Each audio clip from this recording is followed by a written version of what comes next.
everyone, it's Laura again from Yosemite Conservancy. This is video number 3 of our watercolor series, and for this video we're going to cover watercolor techniques. So go ahead and gather those supplies and let's get started.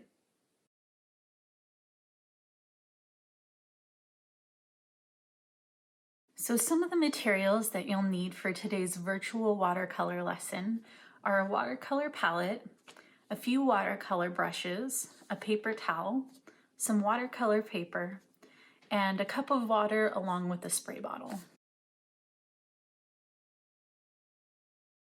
So to start off our discussion of watercolor techniques, I think it's important to first go over what I call housekeeping techniques.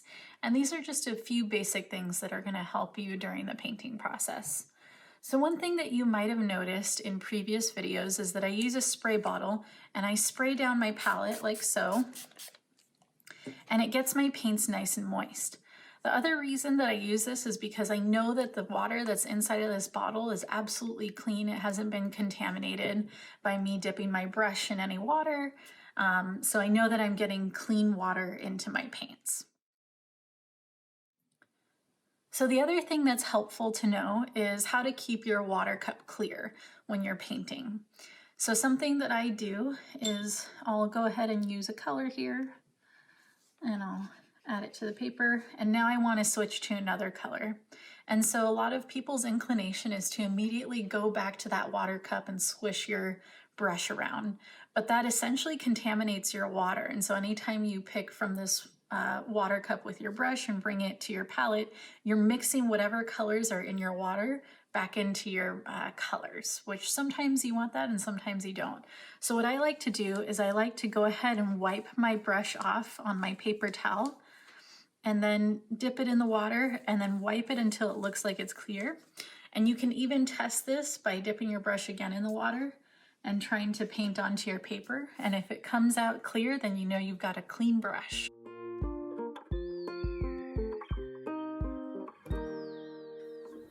So the next couple of techniques that are important to learn are wet on dry versus wet on wet, because they produce pretty different results.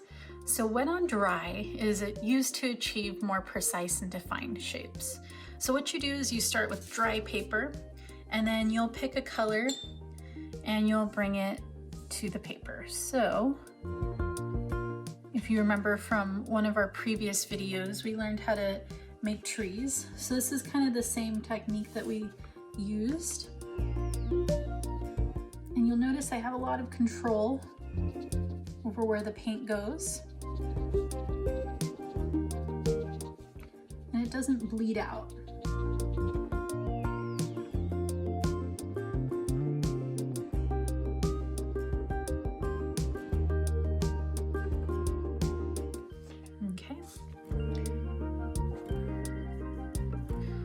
So wet on wet is a little bit different, and what you usually do is you start with, I'm going to go ahead and use a flat brush, but you start by dipping your brush in water, and instead of immediately going to your palette, you're going to actually take that water and bring it straight to paper.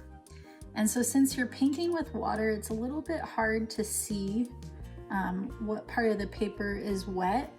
But if you tilt the paper a little bit, you'll notice with the lighting that you'll see the glossy part of the paper, and that's the part that's wet. So I have a nice little section here that's wet. And I'm gonna go ahead and try painting another tree. And you'll notice that when I do that, the colors kind of bleed out a little bit more, and the shape is a little bit less defined.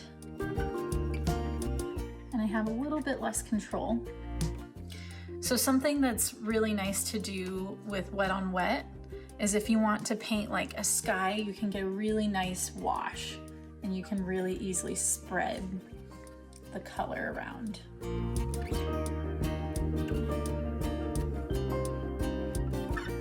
So that's kind of the difference between wet on wet and wet on dry.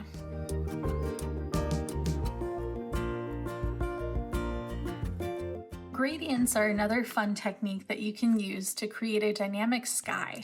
And there's a few different types of gradients that you can use.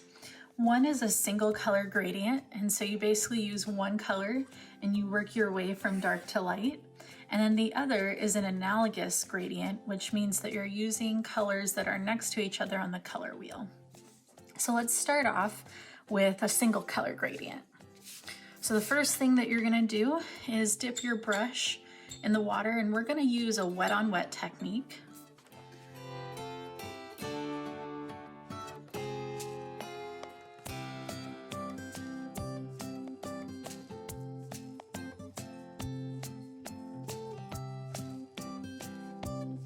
And so now what I'll go ahead and do is pick one color. And I'm gonna use blue. Just really like this blue a lot. I'm gonna load up my brush with some paint, and I'm gonna work my way down on the area that's wet.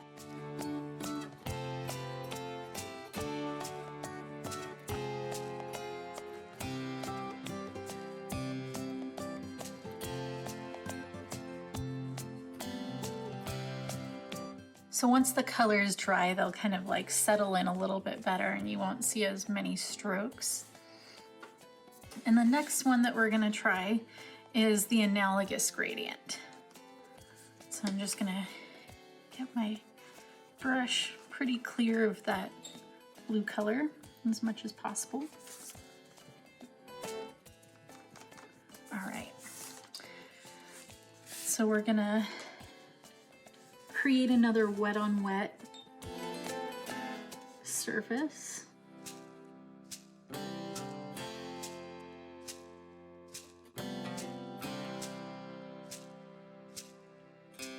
And so I'm going to start off with the darker color. So I'll use red. And I'm going to work my way down until about halfway.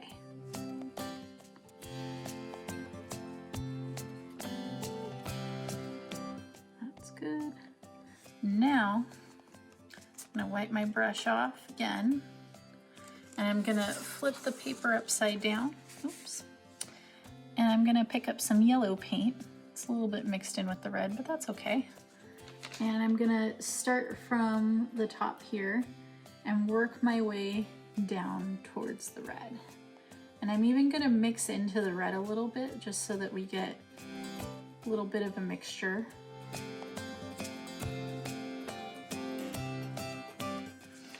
And what you can also do is pick up a little bit of the paint with a dry brush from the edges, if you notice some beading.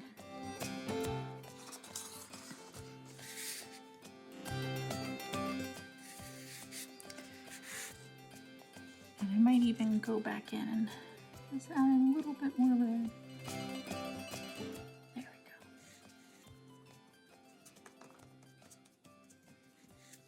So that's your analogous gradient and your single color gradient. So the last technique that we'll go over is lifting.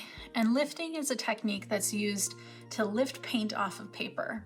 It's almost like the watercolor version of using an eraser. So there's a few different ways to do this. Most importantly, you want to start off with paint that's just freshly painted onto your paper, so it's still a little bit wet. And the first way you can do this is lifting paint with a brush. So you dip your brush into water, and you can essentially paint that water in, and it kind of reactivates the paint, and you can pick up some paint that way. And then another way to do it, and this kind of creates a fun, almost cloud looking technique, is you use a piece of paper towel and you kind of bunch it up and you blot an area that was kind of wet.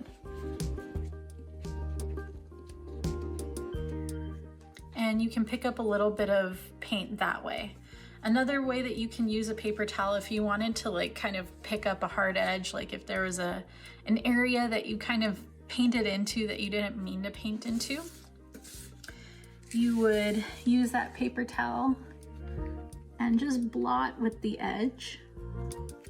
And you can even kind of double team it with a little bit of water on your brush and kind of re-moisten that paint again. And then go back in with your paper towel and lift. And so something that's important to note is that lifting isn't always exact. So some colors have more staining properties, which means that you won't always be able to pick up all of the paint. So for example, you noticed with the blue paint that it was a little bit harder to pick up, but with the yellow paint, it's almost completely gone. And you see like a little bit of ghost traces of that color. But it's kind of a helpful technique to know just in case you ever need to lift paint off of your paper. So those are your basics of watercolor techniques. And in our next video, we'll paint Yosemite Falls together step by step.